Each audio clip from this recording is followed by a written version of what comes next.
Bon, on va continuer cet après-midi avec une approche un peu différente parce que les exposés techniques sont à peu près terminés et on va passer maintenant à à ce qu'on a dit un peu hier, c'est-à-dire les gens qui ont eu des relations personnelles, scientifiques ou d'étudiants à maître ou personnel familial. Donc on va passer à des exposés qui seront plus tout à fait des exposés scientifiques, mais des exposés qui vont un peu montrer ce qu'était la personnalité de Michel.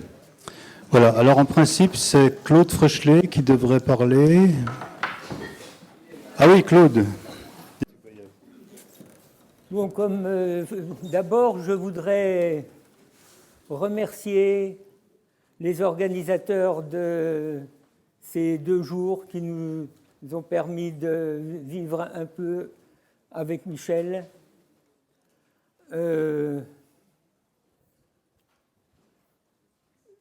Naturellement, étant donné le titre que j'ai donné, Michel Hénon, un patron, un collègue, un ami, il n'est pas question de faire une étude exhaustive de la personnalité de Michel, des conséquences qu'elle a pu avoir sur moi, etc. Mais plutôt, je procéderai par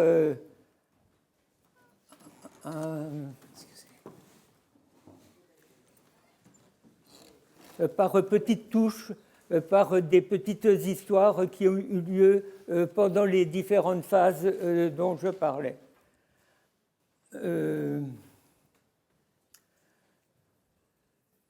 La première, donc l'histoire commence en ce qui concerne les relations avec Michel en 1967. En 1967, l'Observatoire de Paris avait organisé un colloque pour le tricentenaire de l'Observatoire. Ce colloque était sur la dynamique également.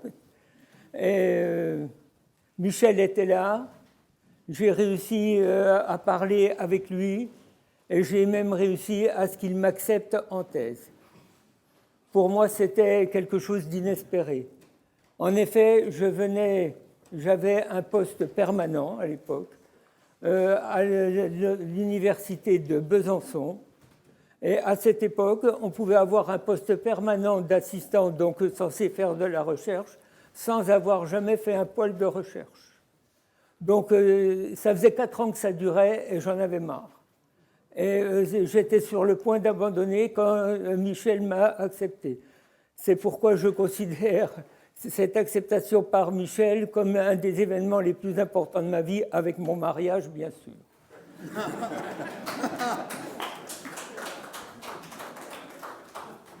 Donc, d'autre part, il a paru que la famille Hénon avait le projet de se déplacer à Nice. Indépendamment, j'avais depuis longtemps ce projet aussi. Donc, ça tombait très bien et rendez-vous fut pris pour le 1er octobre 1967.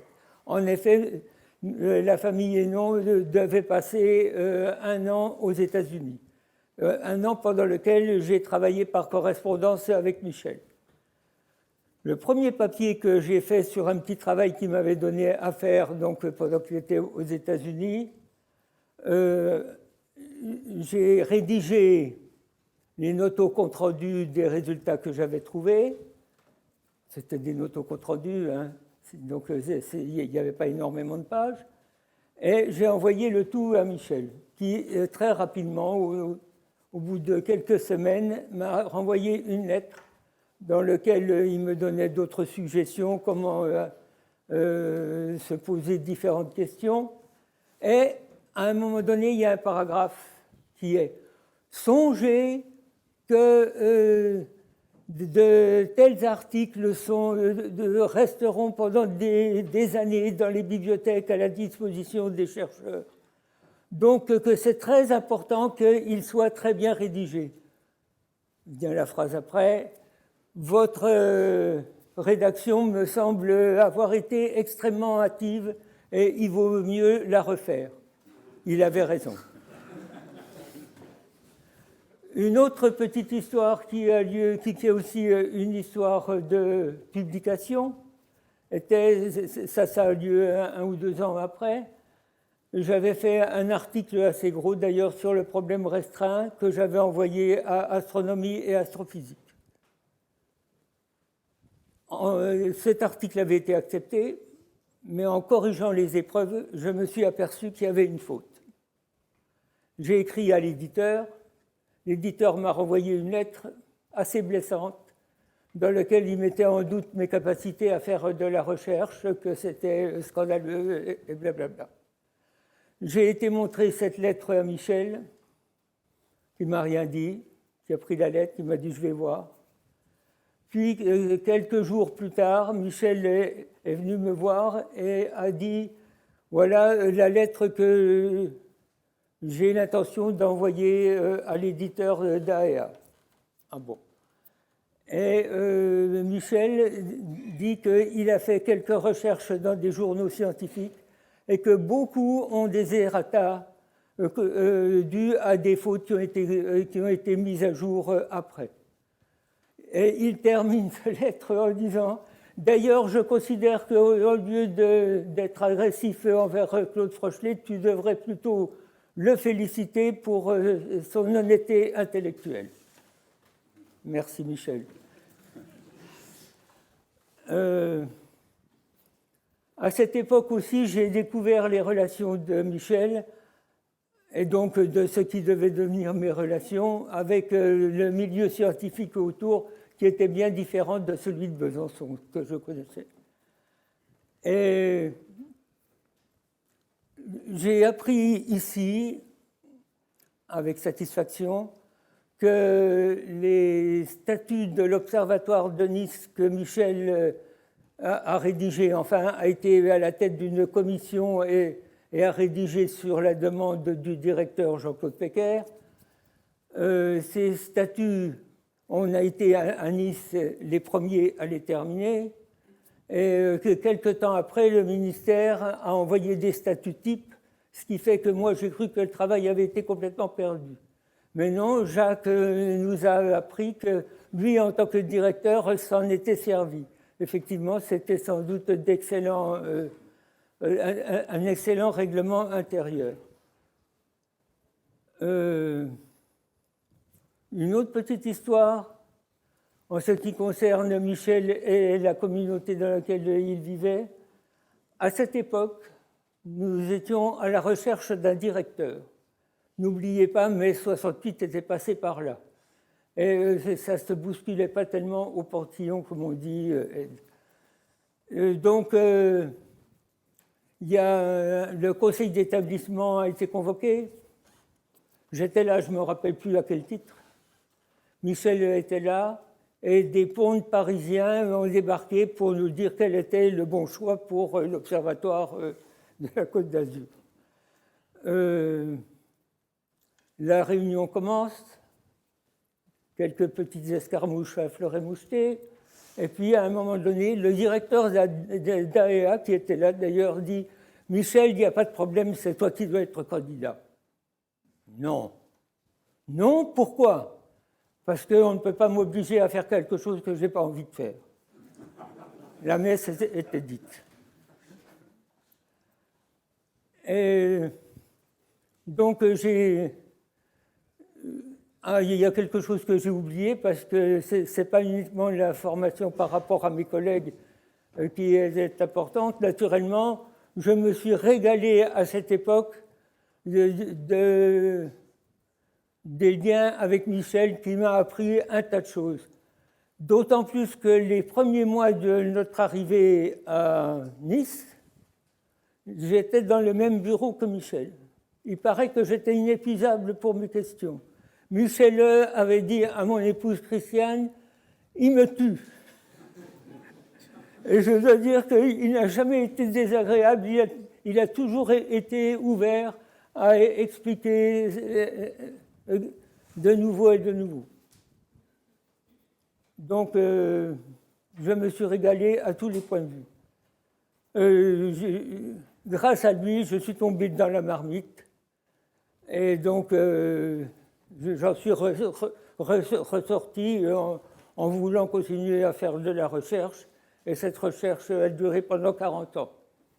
Pendant 40 ans, avec Michel, nous avons partagé le même couloir dans la nouvelle construction de l'Observatoire de Nice. Est-ce que je peux avoir de l'eau? Oui, de l'eau, j'ai la bouche sèche. Je m'en mets juste la moitié.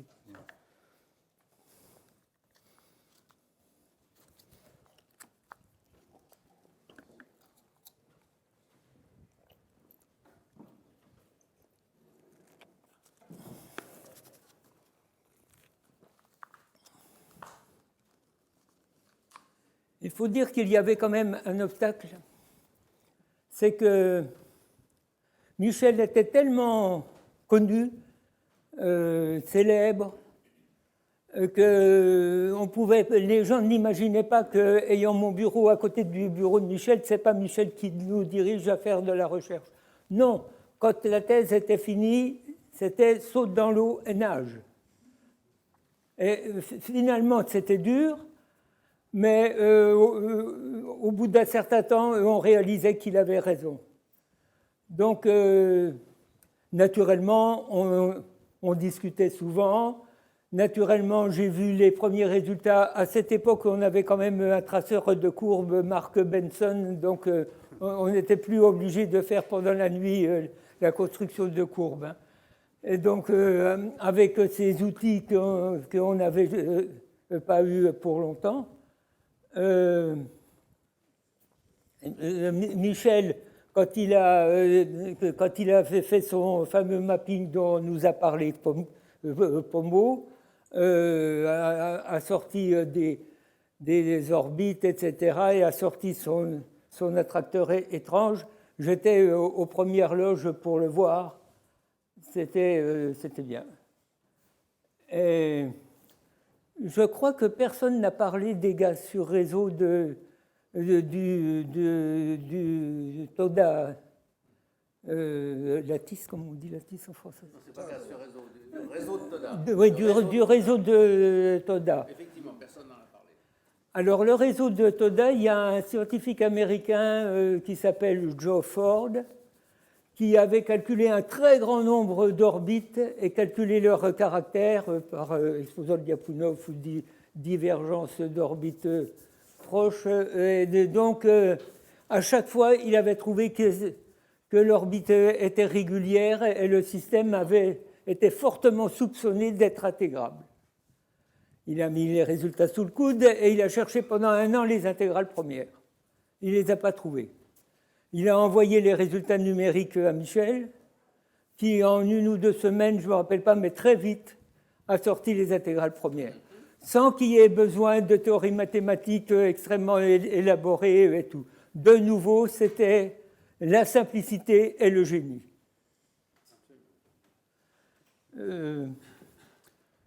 Un autre aspect de la vie dans ce couloir, c'est que Michel avait de nombreux visiteurs étrangers, ce qui correspondait parfaitement à un besoin que j'avais de connaître un peu le monde. Et donc, ces visiteurs étrangers, souvent après avoir été voir Michel, venaient dans mon bureau et on discutait. Et s'ils restaient assez longtemps, on sortait ensemble et on devenait un peu amis. Et c'est comme ça que j'ai connu pour la première fois Sfer Arset. Et quand il s'est agi, Michel pensait qu'il fallait que je fasse un petit séjour dans un pays où on parlait anglais. C'est chez Sfer que je suis allé à Cambridge. La même histoire se répète, même en plus étoffée, avec la visite de Roland Wilhelm, qui était astronome à l'Astronomisches Recheninstitut de Heidelberg et qui était venu travailler avec Michel pour 6 mois. Quand il avait quitté, il avait laissé une invitation pendante pour l'équipe. Michel n'avait pas ou ne pouvait pas y aller. Donc c'est sur moi que c'est retombé. J'étais très heureux. Et nous avons organisé un séjour à Heidelberg de 3 mois avec la famille. Et à Heidelberg, j'ai commencé à travailler avec un jeune, non pas astronome, scientifique allemand, Hans Scholl. Et on a essayé d'appliquer ce que j'avais fait en ce qui concerne la dynamique non linéaire au mouvement des astéroïdes.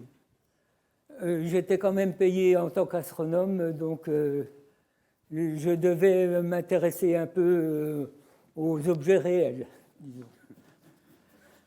C'est parce que ça m'était reproché, quand même. Et j'avais les mêmes problèmes de carrière que Jacques a parlé ce matin, Jacques Lascar. Donc, la collaboration avec Hans Scholl a très bien marché. Elle a même duré 7-8 ans de manière étroite. Puis Hans s'est tellement plu en France qu'il est resté à l'Observatoire. Et curieusement, nous avons coopéré beaucoup moins. Il y a sans doute des problèmes d'ordre psychologique, etc., à creuser. Enfin, je ne suis pas psychiatre, donc je ne peux rien dire. La même chose s'est revue et j'ai pas mal collaboré avec un Suédois, Hans Rickman, qui a été secrétaire général de l'UAI plus tard.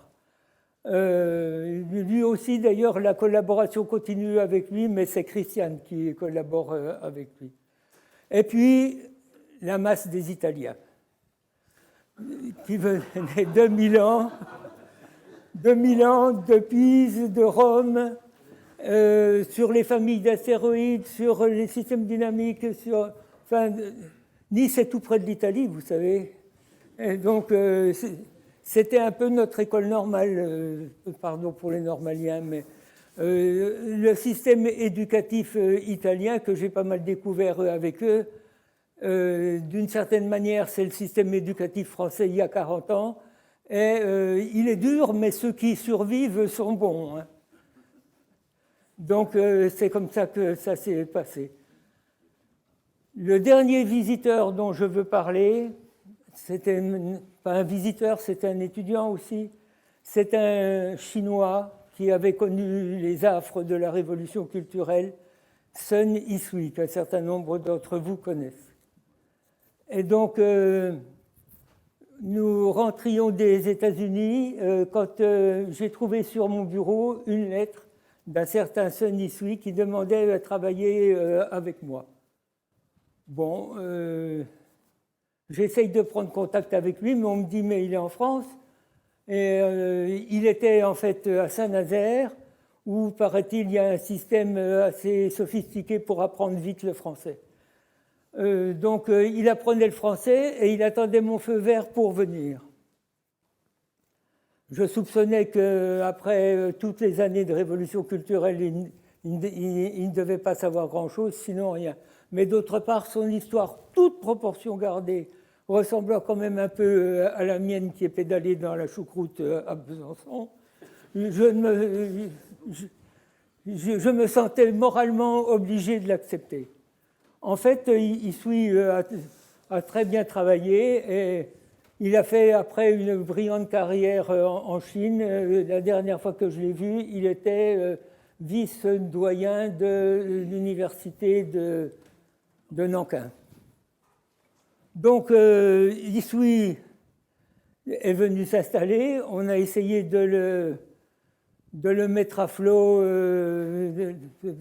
petit à petit. Il avait découvert que Michel, qui connaissait bien mieux que moi d'ailleurs, n'était pas un vieillard chevrotant qui avait le mandarinat dans la peau, mais qu'on pouvait lui poser des tas de questions. Et Michel m'a beaucoup aidé en ce qui concerne l'éducation de Yishui, d'une certaine manière.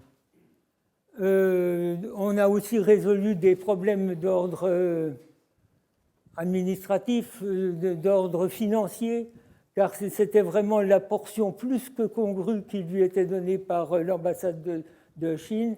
Et je dois dire que le directeur de l'époque de l'Observatoire, Jean-Paul Zahn, je ne sais pas s'il est encore dans cette salle, nous a beaucoup aidé pour lui trouver un logement gratuit à l'intérieur de l'Observatoire.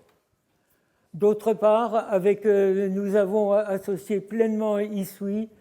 Alors j'entre dans la troisième catégorie de mon talk, pardon de ma communication.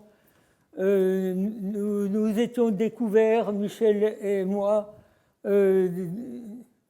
la même passion pour la randonnée, la montagne, le ski. Et donc, on a joué à ça. Mais on a joué aussi à faire des randonnées de plusieurs jours et des randonnées familiales. Il y avait la famille de Michel qui était là, nous aussi, et Isui qui était associé et qui venait avec nous. Donc, il trouvait un cadre familial qui lui permettait de supporter une absence de 2 ans, hein, 2 ans sans revenir en Chine, etc. Donc, avec Isui, Michel, une fois de plus, sa bonté a joué à plein. Et la dernière chose que je voudrais dire, c'est, et pour moi c'est assez poignant, les dernières années où Michel était à l'Observatoire, j'avais des problèmes qui faisaient qu'il y a des choses que je ne pouvais plus faire, comme de franchir la colline pour aller au restaurant. Eh bien, Michel m'attendait, on prenait la route et on discutait, etc. Il s'occupait de moi d'une certaine manière. Et au restaurant, nous avions quasiment nos places attitrées, même table Curiel Frisch d'ailleurs. Tous ceux qui connaissent l'Observatoire rigolent. Et donc, pour moi, c'est un souvenir qui ne s'arrêtera jamais. Je vous remercie.